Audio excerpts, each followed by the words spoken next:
So on the show today, we have Kathleen Booker, the Jedi of Calm, who I'm delighted is here to join us today.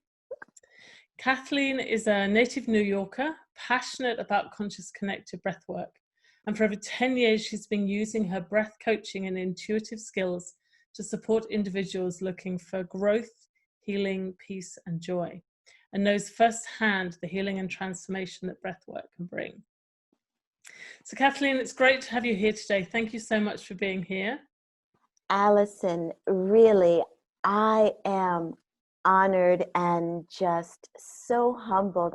I just have to give a woo woo for the Embodiment Conference because, oh my God, I love what you guys are doing. And for everybody out there listening, please support this organization. What they are putting out is just life enhancing. So thank you so much for the privilege of being a part of the podcast. Yeah, it's a thrill to have you here. And as a fellow breath worker, I'm particularly excited to be able to talk to you today about something that I'm very passionate about, which is the power of healing and the power of breath work and what it can do for us, especially at a time like this in the world when it feels like it's really needed more than ever. Ooh, yes, in more ways than one, right? And hopefully we'll have the opportunity to, I'll share a little bit of breath with the listeners if we can. I think that would be a lovely thing to do. If there's a short exercise or something a little bit further on, that would be a great thing to do, I think. Excellent, excellent. So my first question, Kathleen, I have to ask you, the Jedi of Calm, where did this come from? I love it. Where did it come from? It was a divine download. It really was. It's so funny because just the other day I was trying to think of how that came forward. And I just remember that it was there. I said, that's it. And on we went. I was trying to come up, I think, with names for what I do, and I just gave it over. I gave it over to Fantastic. Spirit. I said, you know, you're way so much better at this than I. Figure it out and let me know. And it really was a download because poof, I was like, the Jedi of Calm. And so yeah, a download. I love it. I absolutely love it. In fact, I'm a little bit jealous that you got there first. It's fantastic. Don't be.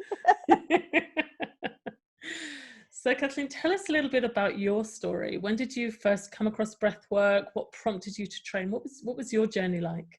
Oh my gosh. You know, I have to share with you that I really love to tell my story. And I love to tell my story, especially during this pandemic, because there's someone who is feeling the same way that I was. Life for me was really horrible. Mm-hmm. However, I was so comfortable in the horribleness that I didn't know the depth of its horribleness, but I knew something was off. You know, I never stayed at a job longer than a year or 2 years. And I got to tell you, nowadays, everyone is beginning their own business, right? Yes. Jobs are, everything is being outsourced. But at that time, I never stayed at a job longer. And as a child, I was always deemed the happy one. Mm-hmm. But there was always, when I look back now, an emptiness behind that. And I didn't know what that was as a little one. as an adult, again, as I shared, I never worked any place longer than a year, 2 years. And I never, and this is what always gets me, I never deemed myself worthy of doing something that really I liked. That, you know, I won't, at that time, I didn't even get into feeding my soul. What the heck was that? But, you know, just something that, oh, that's interesting. I would cut myself off at the knees saying, nope, you don't have what they want. You wouldn't be able to live up to what they're asking for without even going for the position. So I did the best I could at that time. And yet I still, there was a wanting. There was an awareness of the emptiness and the desire to fill the emptiness, but no words or actions as to how to do that. What was the path? So I still had that yearning, and the yearning led me to different books, to different workshops, different churches, all types of things. And I wound up at this one school, and I discovered the breath. And when I got to the breath, my ego was like, oh no, do not go there. Do not pass that threshold. And what the deceptive intelligence, you know, the mind chatter, the ego, was trying to stop me from healing, but what was ready to be healed was being raped by my father as an infant and a toddler. And you know, for the listening audience, this is my story. I always like to share that this is my story. Everyone has their own story. And the breath hooked me in that moment. I still tried to shy away with it, go, no, no, no. But it kept saying to me, come hither, my dear, come hither. And it would say it in such a loving, lulling way, you know, just come. So I would go back to the breath. And at that time, I was working, oh my God, yet another dead end, dreadful, mind numbing job. Oh, and I went and I got certified. Mm-hmm. And I still tried to listen to the ego. And I'm human, right? We're all human. We're all going to say yes and then go, oh, hell no. Yes. Oh, no. Yes. No, no. We're all going to do that. And I went back to my last dead-end job, and I thought, I started using the breath to support me to make it through each day of that job. And the breath just started opening up my eyes, because truly, until I believe from my personal and professional opinion that the only way out is through. If we try to sidestep a step, whatever we're trying to sidestep will just hop on our shoulders and go along with us to the next step. So I knew I had to make peace with where I was. I had to find the blessing in where I was. And I asked the breath, I used the breath, I rested in the breath to support me, to guide me, to lead me through. And finally, on April 4th, 2014, I pressed send. That date and time is forever etched in my mind. And I released the job in a loving way. And that's a huge distinction. Not running away, but in a loving way. I had made peace. I was clear. The cords were cleanly cut, and I let it go. And the next week, I was teaching breathwork to 13 men in a maximum security prison upstate called Sing Sing. And ever since then, I have been teaching breath, witnessing people unfurl from moment to moment, breath to breath, and it's delicious. Now, would I tell everybody do breath work and life is going to be peachy keen forever? No, that's not true. Indeed, it is not, but it does help. It is a tremendous way to soften the edges of a pandemic, to soften the edges of collective consciousness trauma being heaped upon all of us at this time of this virus. It softens it. It softens the headlines. It gives you the courage to turn the television off and say, you know what? I've had enough. I'm not going to watch any more of this. It just increases my cortisol levels, and no thank you. I'm going to go watch some kitten videos on YouTube. Much more fun. Or get outside in nature.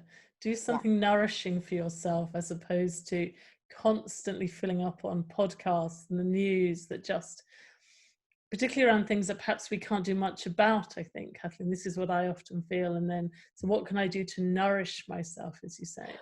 Well, we do have to nourish, and we also have to be in the know, right? And I feel that the breath gives us that line of distinction, that inner knowingness, because as you know, Allison, the breath opens up so much our little intuition, that being able to hear that little still small voice. It really expands that voice. And that voice may say, well, you know, you ought to read this article. Ooh, pass on that one, girl. It's really not going to do anything for you, but send you to the bake shop and ask the baker to give you a dozen donuts. So don't read that one, you know, read that one. Or yes, you need to show up here. And it also, and this is something that I'm finding in this time, it also clears our throat chakra. I'm finding for so many people in this time, the throat chakra is blocked. And myself also, right? So the breath also gives us that energy, that clarity, that courage to speak our authentic truth, because our voices are to be heard in this time. Yes, I think you touched on so many things there, and thank you for sharing your story. As you say, it is personal to you, but I'm sure there were many points within that resonate with people, that often that sense of emptiness, or perhaps that feeling that we've kind of gone along with society's expectations. We've done all the things that we're meant to have done, but somehow it still doesn't feel like we're fulfilled, or that life has meaning. And I think it's really interesting you're talking about the throat chakra and being able to kind of express ourselves. I'd love you to talk a little bit more about how that's been for you, what you've seen in other people perhaps as they've opened up and been able to express themselves more fully, what that's brought them.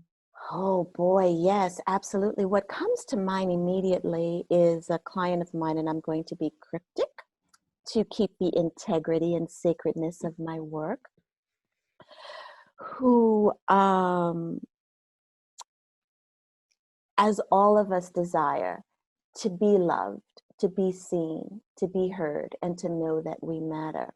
However, this individual was in a very unloving relationship, marriage, and so unhappy in the marriage that this individual stepped out of the marriage simultaneously with others.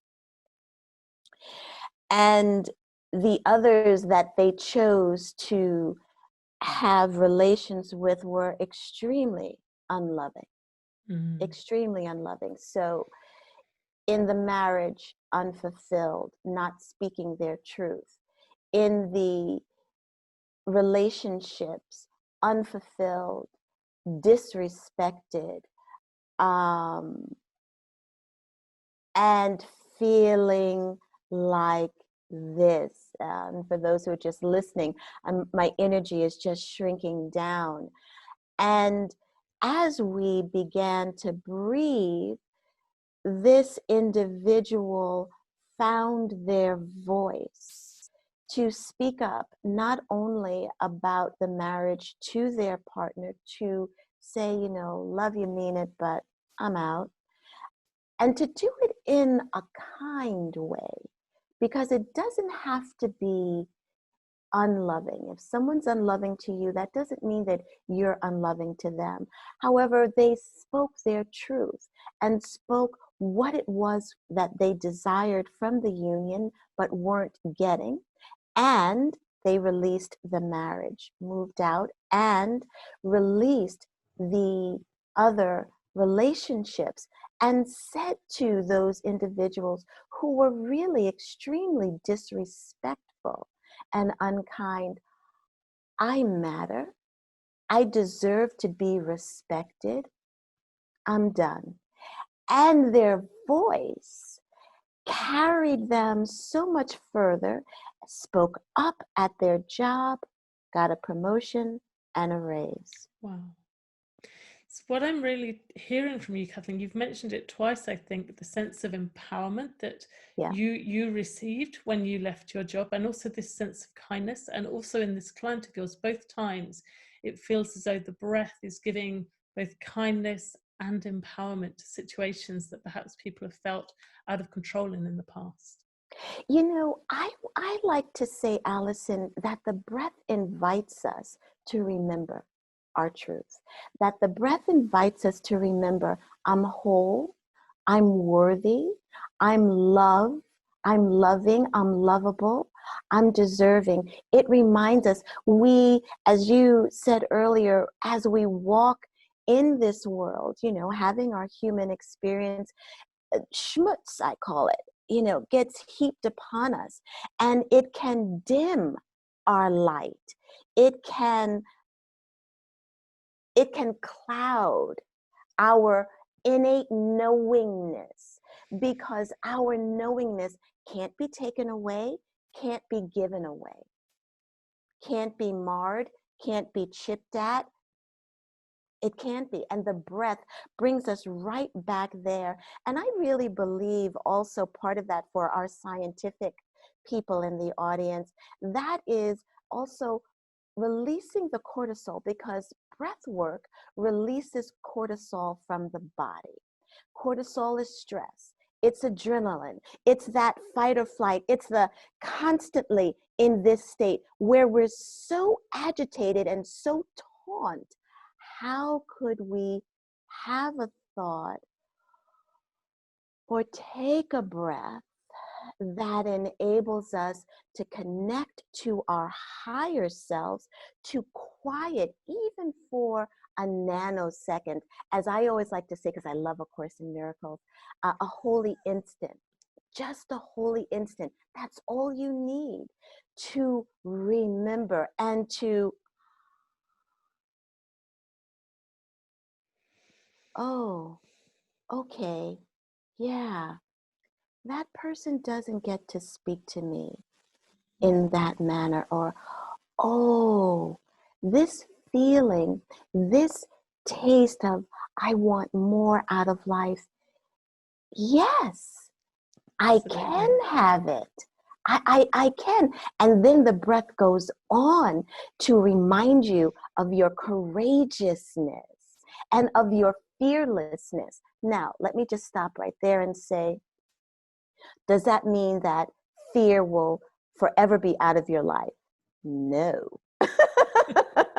Oh, I wish that were true. Actually, I don't wish that were true, because that would be a diminished life experience. So. You know, I wish I could tell you that. And, you know, I will share with you and with the listeners that currently I am in a personal life situation that, and I've shared about this before, that has been ramping up over the past year and a half, year and 3/4.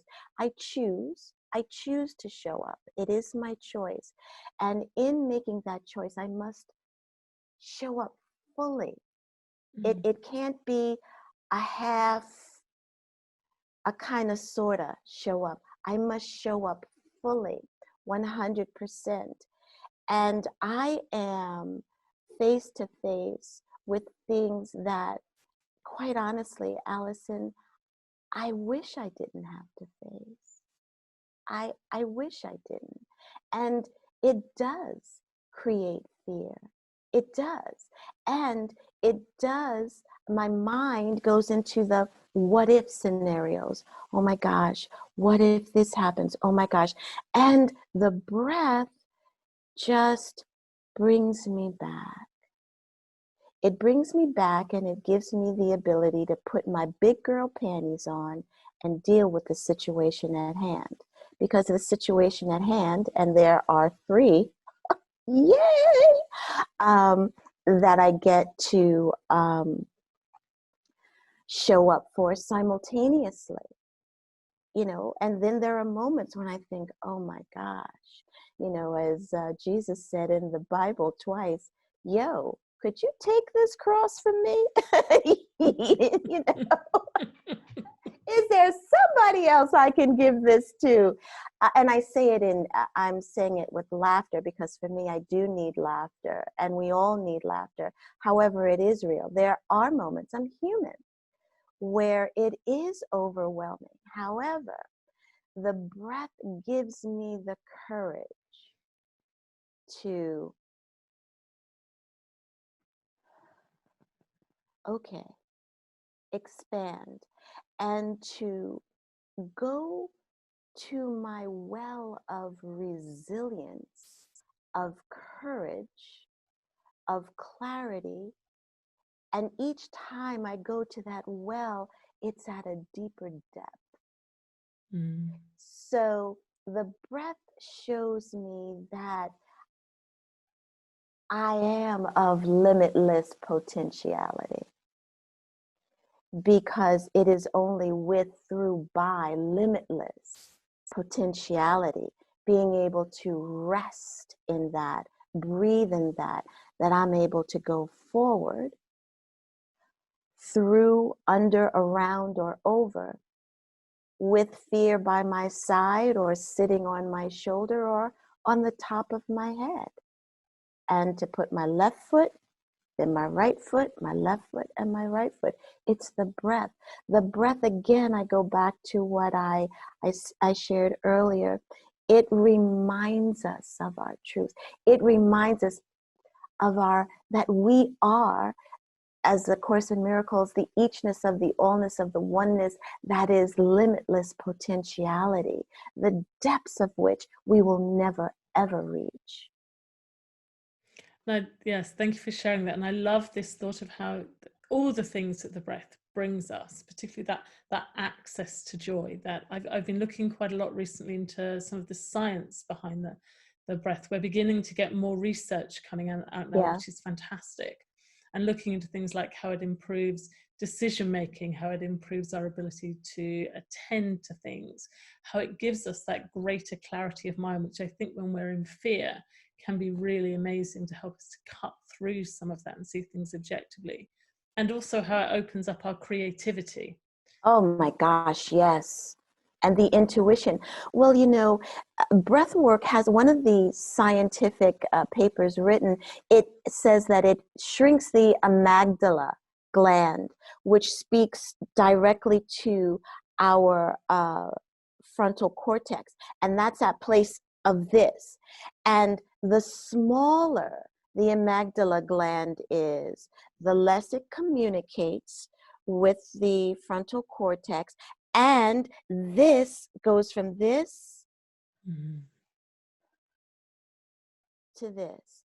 And that means that cortisol, stress, which can fog our decision-making, choice-making, I don't like the word decision, choice-making capabilities.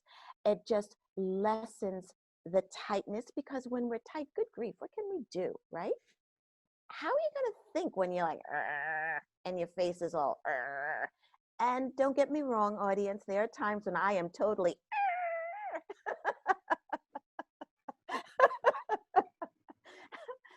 However, I do know, okay, Kathleen, hang on. Yeah, let's take a breath. And, one of the things I'd like to share with your audience also is that the breath doesn't have to be big. Start right where you are. Start right in the now. So with a lot of my clients, they experience panic attacks, and with the isolation in this pandemic, many are experiencing panic attacks from the isolation and the masks and everything. And I say the breath doesn't have to be huge, because the breath is so brilliant and so loving that if all you can do is little shallow breaths, inhales and exhales, and allow yourself to rest. In your inhale and exhale, your breath is so brilliant, it will begin to breathe you and your breath will expand. We get to trust our breath because our breath got us up this morning, right? Our breath is supporting us for our blood to pump through our body, working our brain. I'm blinking my eyelids, thanks to the oxygen in my body. And I haven't given a single thought or effort to, okay, Kathleen, inhale now. All right, Kathleen, exhale now. All right, none of that. The breath is so kind and loving that it just does it all automatically. So when we put a little bit of thought, willingness even, to trust our breath, rest in our breath, as it says in is it Winnie the Pooh? Oh, the places you will go. Is that Winnie the Pooh or Dr. Seuss? I think it might be Dr. Seuss. Oh, the places you will go. Oh, the expansion you will experience in your mind, body, soul, and emotions. That is quite beautiful and a really good reminder. And I think it's interesting to talk about. Obviously, the world is in an incredibly strange place at the moment. Yeah. It's something that none of us have ever experienced. So I'd love you to perhaps sort of share your thoughts a little about how perhaps you're advising clients, or what you would suggest people might do to help them through this time when things do feel really tough. Maybe they are feeling isolated and alone. Well, for me, my freezer is full of French fries. That's very real. I either get my French fries from Trader Joe's or I make homemade French fries. And I eat my French fries being kind and gentle to myself. I choose not to stress about, oh my God, here goeth another cellulite dimple with another heap of French fries. I choose to allow myself to be kind and gentle to myself. And that's what I share with a lot of folks. I will also say in this time, all of the feels are coming forward. All of them. So we are experiencing, myself included, I said we, up and down, up and down, up and down. And to be kind and gentle to yourself if at one moment you are angry as a mofo, and the next moment you're sobbing huge, ugly cry tears. Right where you are, that's the now. It's okay. I have to share with you, Allison, that I also feel very much that as dreadful as this time is, there is also such an energy present right underneath the surface that is transforming, transcending, shifting paradigms, shifting misbeliefs that have been running our lives, habits that have been running our lives for so long, shifting them, shifting us out of that not enoughness, unworthiness, not good enough. Oh, I'm you know, who I am isn't enough, or I can't have what I desire. Shifting those beliefs out of us. And that takes a lot of energy. It takes a lot of energy. And there's nothing we have to do. However, as this energy, this undercurrent, loving undercurrent, is moving, grooving, shifting, like, you know, like a river. Let's take the Grand Canyon. If you look at the Grand Canyon, look at how the water just smoothed those rocks. So if you've got that type of energy, ooh, it's 1:11, angels. As I turn off my phone, sorry, it wasn't off before. So if you've got that type of energy moving in you, through you, with you, as you need to rest. You need to rest. And there's nothing you have to do, just like, you know, the mountains that are in the Grand Canyon. There they are, in all of their majesty. They didn't have to do anything. However, we will have to rest, shifting all of those paradigms, ways of being for such a long time. We need to rest because we didn't get there, you know, right? In one quick moment. The Grand Canyon wasn't made blink, right? It took a little bit of time.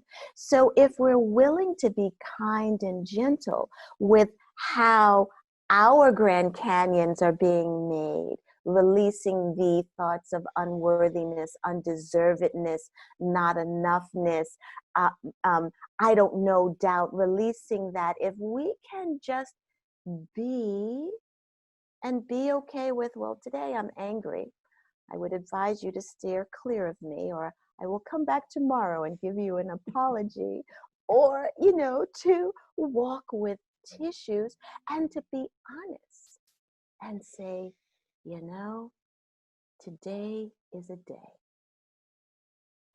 And to get support. And support looks like attending the Embodiment conferences, listening to their podcasts, support them, buy their subscriptions, be a sponsor for their upcoming conferences, support them. This is a place that is supporting you. Get help. Nobody does it alone. I certainly have a team.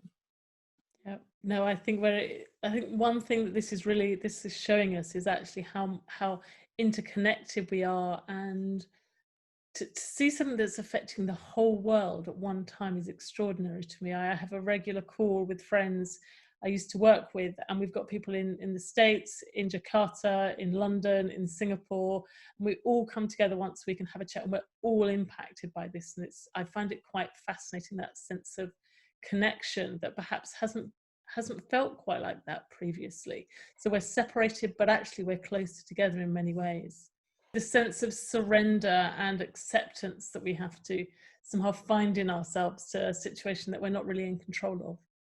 Exactly. And it's the throat chakra also, because here's our voice. We are in a time, again, I feel, undercurrent of true transformation, so that we can recreate, we can reimagine, redesign our world and how we be in this world, and create a world, speak it, of equanimity. One of the things that this time is showing is the incredible divide, the incredible inequalities, the injustices. And we can speak as we breathe, because the breath is an incredible unifier. We use our authentic, heartfelt voice to say, you know what? Things have gone on like this for so long, it's not acceptable anymore. This is an equal, fair playing ground, equal for all. Because just like the breath doesn't give a hootenanny. Oh, I just dated myself by saying hootenanny. Woo-hoo. The breath doesn't give a crap the color of your skin, your sex, your religious orientation. It doesn't care who you prefer to kiss. It doesn't care what clothes you have on. It doesn't care. The breath is loving, tender, kind to everybody. Everybody. I wanted to ask you a little bit about some of your other work, Kathleen. You mentioned at the beginning that kind of your first job, I guess, when you left, was to go and work with prisoners, and I imagine that's would be a fairly cynical population to go and talk to, perhaps, about the breath work. Oh my Tell us God, a little bit about that. No, it was so beautiful. You know, prior to going to my first official gig, I hurled myself at everyone who would allow me to give a breathwork session for like 1.75 years. I'll come in, I'll do it. But they were so open. And it was so beautiful. The healing that just happened in there. You know, I shared with the men, and I've shared this before, I shared with the men what had happened to me with my father. And one guy, when I was finished, he came up to me and he just gave me this bear hug, and he said to me, "I'm so sorry that the man who brought you into this world, excuse me, who was supposed to protect you, did that to you." And he said, "On behalf of all men, I'm sorry. wow. Please forgive me." Huge healing for me, huge healing for him. And I am so excited because since that time, I have been trying to get back into jail legally. Legally. And I'm so honored that I am now going to do some breathwork videos for a juvenile detention center and also the guards that work there. I am thrilled. You know, I get to work with that population. I get to work with corporations, you know, corporations whose employees are all over the world and they have their home life. How do you balance, you know, your 2-year-old or your 15-year-old sucking their teeth? Oh my God, you're still using the computer, you know, all of these things. Or your 2-year-old, we can't play now, mommy or daddy, you know, and then your dog photo bombing, your Zoom meetings. For me, it's my cats, and I'm surprised that my Gracie hasn't photo bombed us just yet. You know, how do you balance that? And then if your family or friends are experiencing people that you know passing from this virus. Last Monday, a week ago, 8 days ago today, we buried my mother-in-law. She did not pass of the virus, but and then another friend of mine passed, not of the virus, but on Friday. And then I'm quarantining with my mom, who is an elder, keeping her safe.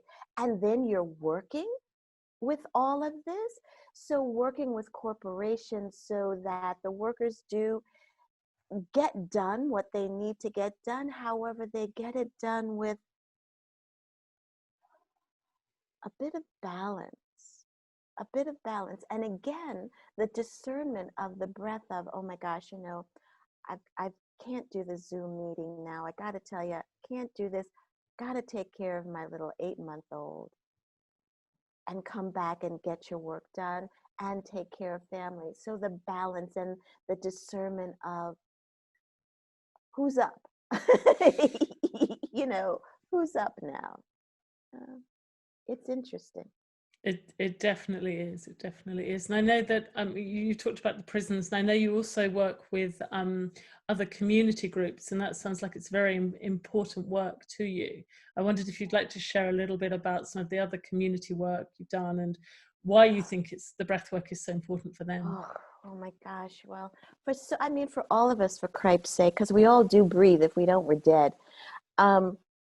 I do work with caregivers, also people experiencing Alzheimer's and dementia, and it's just amazing to watch that community engage more in life, and how to teach the caregivers to care for themselves first and foremost, right? And then to give to their loved ones. And we're all caregivers in some shape, form, or fashion, right? Because we could have our own businesses. I could work for a corporation and I'm either an employee, a team member, or a director, or a manager, or a team lead, and I'm caregiving in whatever role I'm working in that organization. I also work with, and I'm so excited, I am doing some videos for National Alliance on Mental Illness, because nowadays mental illness is looking very different. You know, it doesn't have to be what, and I'm putting it in quotes, the norm says mental illness is. Mental illness with isolation and the collective consciousness of this virus looks very different. Am I reaching out and speaking with my friends? Am I not answering my phone? If someone texts me, am I responding?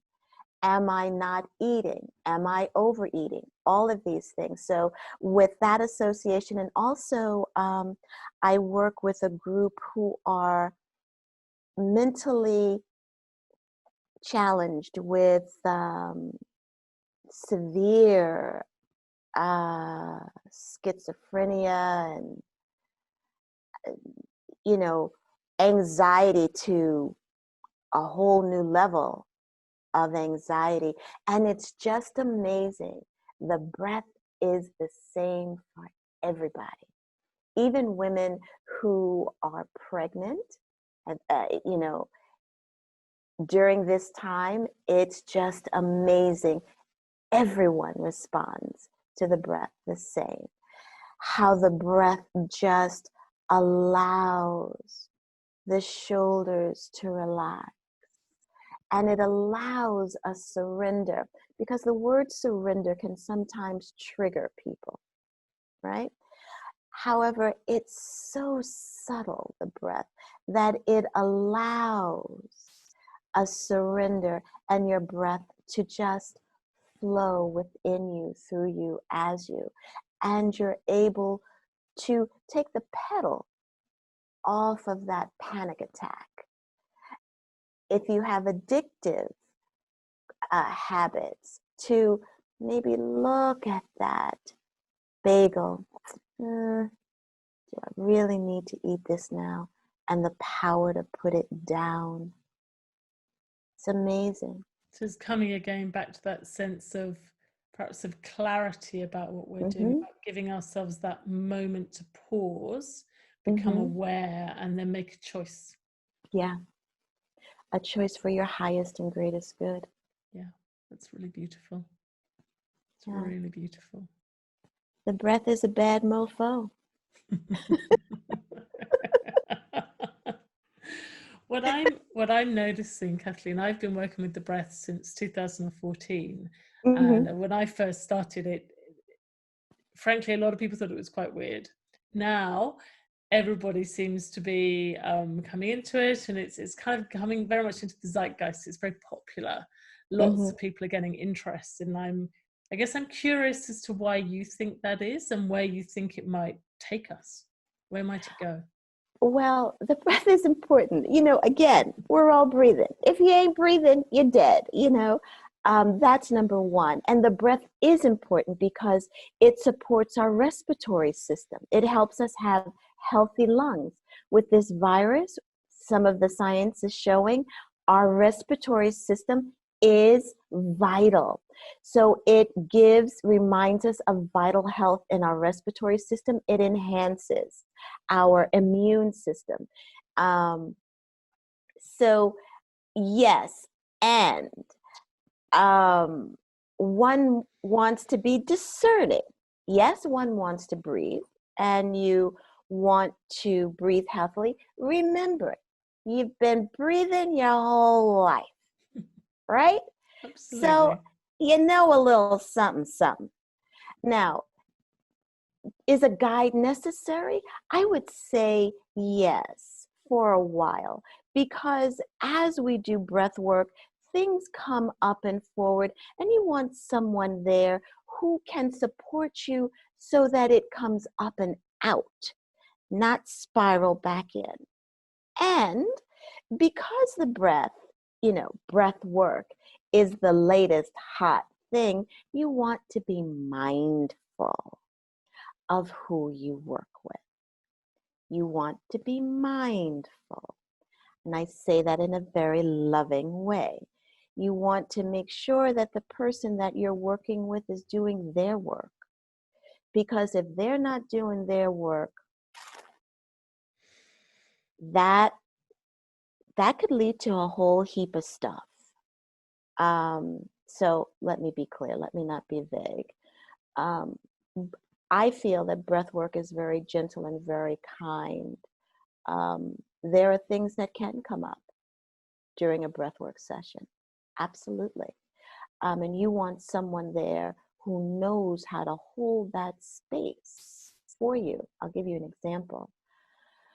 I did a group and I noticed someone's breathing and I thought, something's brewing over there.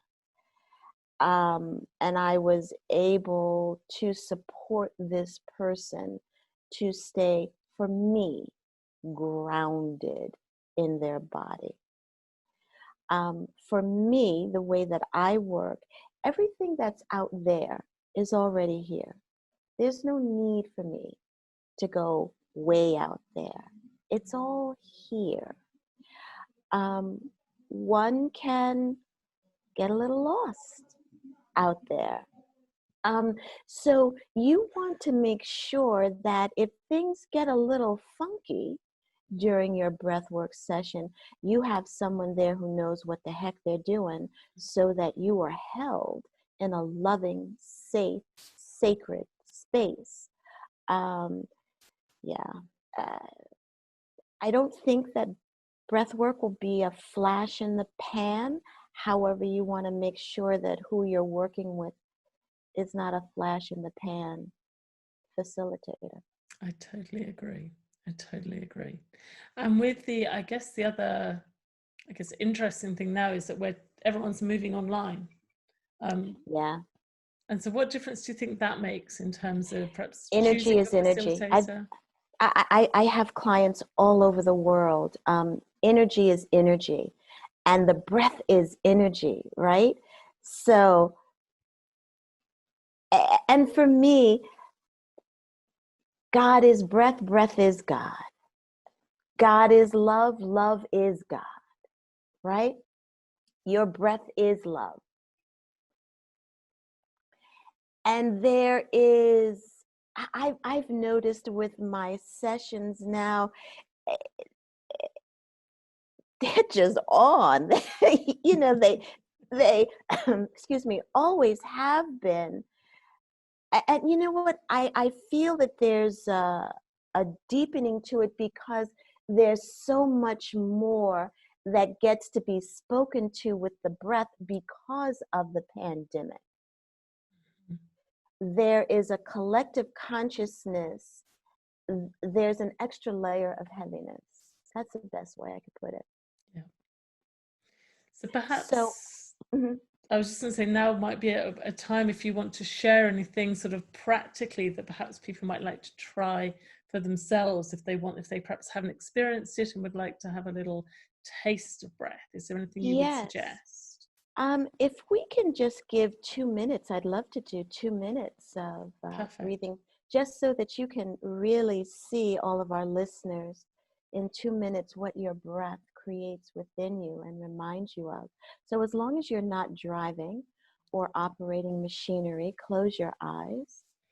And if you're sitting down, please put your feet flat on the ground and the backs of your hands on the tops of your thighs. And you feel your body just coming present to this right now moment. And allow your lower belly to soften. Just allow it. There's nothing you have to do. You don't have to poke it out. It will soften of its own accord. And the breath that we're going to do is conscious connected breath work. Connecting your inhale to your exhale to your inhale, like a wave. A wave comes into shore and then melds back into the ocean, and begin to feel that delightful lulling of your inhale flowing into your exhale, and your exhale flowing into your inhale. Inhaling and exhaling through your nose. And if a thought comes forward, that's okay. As easily as it comes forward, it will flow right back out. And feel your breath. Feel the sweetness of it as you inhale. And as you inhale that sweetness, you exhale that sweetness into every cell of your body easily. You inhale that sweetness. You can almost taste the sugar as your breath flows through your nose and down in your windpipe, and you feel that sweetness in the cell of every cell of your body as you exhale. That sweetness in your cells is a relaxation even deeper of your muscles. It's also a vibrant energy. And you feel it from the soles of your feet to the top of your head, from the top of your head to the soles of your feet. Open your mouth, take a little inhale, and just sweetly exhale through your mouth. Gently wiggle your fingers, wiggle your toes, and lovingly open your eyes. That was absolutely delicious. Thank you. I was feeling quite calm, but I'm even calmer. My shoulders have dropped. I can literally feel, and just as always, just that beautiful sense of kind of coming home, back to the present, back to myself. It is wonderful, absolutely wonderful. It is. I do love it. The breath is awesome. It truly is. So if people are thinking they'd like to take up a breathwork practice, Kathleen, is there anything you mentioned there about make sure you're not driving or operating machinery, but is there anything else they should be aware of from kind of a safety perspective? Really, no. I'm a firm believer in breathwork is A-okay for those coming into the world, those who are leaving the world, making their transition. My style is not harsh. If you feel anything, your breath will tell you. Your breath will tell you, hey, wait, hold up, wait a minute. This doesn't feel good. Listen, as I said earlier, trust your breath. Trust your breath. I'm not a fan of harsh breathing. That's me. If you have high blood pressure, easy. Easy does it. Easy. And again, trust your breath. Your breath truly will tell you. Just don't do it while you're driving or while you're operating machinery. Don't do that. Yeah, absolutely. And I think you're right. That sense of it doesn't have to be difficult. I love that feeling when you literally get to the breath breathes me. It's easy to breathe. It's really beautiful. And as you say, just trusting the breath. It knows what you need. It knows what you can handle. If emotions come up, it brings you what you need, and then you can integrate it. I always say that whatever comes forward during a breathwork session is a gift from the breath. It's either something that is being healed, manifested, created, or dissolved. Stay with the breath. Stay with it. Because when we get out of that, then we leave source. So we leave source and we go to humanness. Source knows better than my humanness will ever know. And my breath is source. Absolutely. And what do you see as, do you have a vision, Kathleen, for the future of where you'd like things to go for yourself or for breathwork in general? For what do you see? Where is the future? Oh, I love the vision of all of us around the world taking a love-filled breath together and acknowledging one another's breath as, I see you, brother or sister.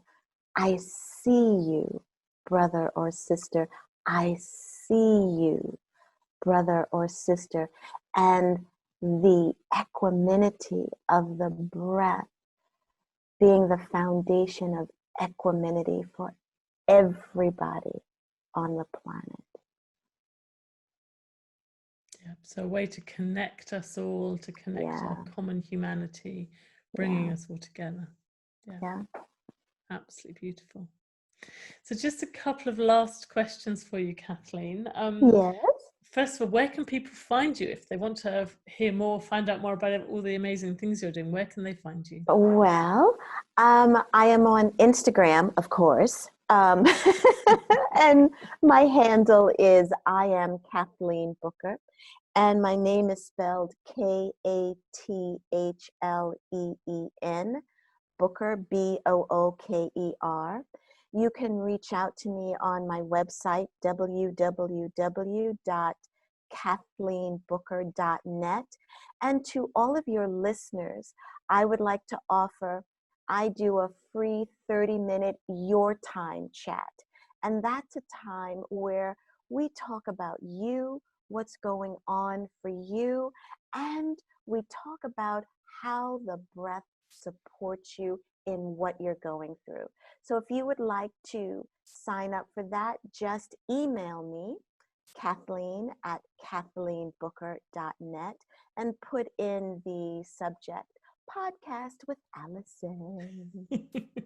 And we will schedule that for you. And you can also reach out to me on WhatsApp. I'm on Facebook. And I love to chat. So reach out. When I was little, they called me Chatty Cathy. So That's beautiful. And the offer of the chat to people about how the breath can help sounds like an amazing offer and gift for people. So that sounds great. And then just, I guess, any last thoughts, comments, anything else you'd like to leave people with as we come towards the end of the podcast, Kathleen? Well, I also would like, I have I'm sorry, I've totally forgot, but I also have a free breathwork session. So you can email me again and I will send you a downloadable breathwork session. And again, put in the subject, Podcast with Allison. So if I had to leave with any last words, it is, the breath is divine. The breath is everything. Trust your breath. And as your breath expands within you, you will be the light bearer of peace, of justice for all, of unconditional love for this planet. So expand your breath, expand love. Absolutely beautiful. Thank you so much, Kathleen. It's been an absolute pleasure to talk Thank to you you, today. I've Allison. really enjoyed it. It's always great to chat about the breath with someone else who feels as passionately about it as I do. Yeah. So I'm really happy to have had the chance to chat to you today. Thank you. Thank you. One last thing. Support the Embodiment Conference. Sign up. Whatever they're offering, buy it. Be a sponsor for their conferences. They are changing the world. Be a part of that change. Support them. Thank you very much, Kathleen. Thank you, Allison. Bye, everyone.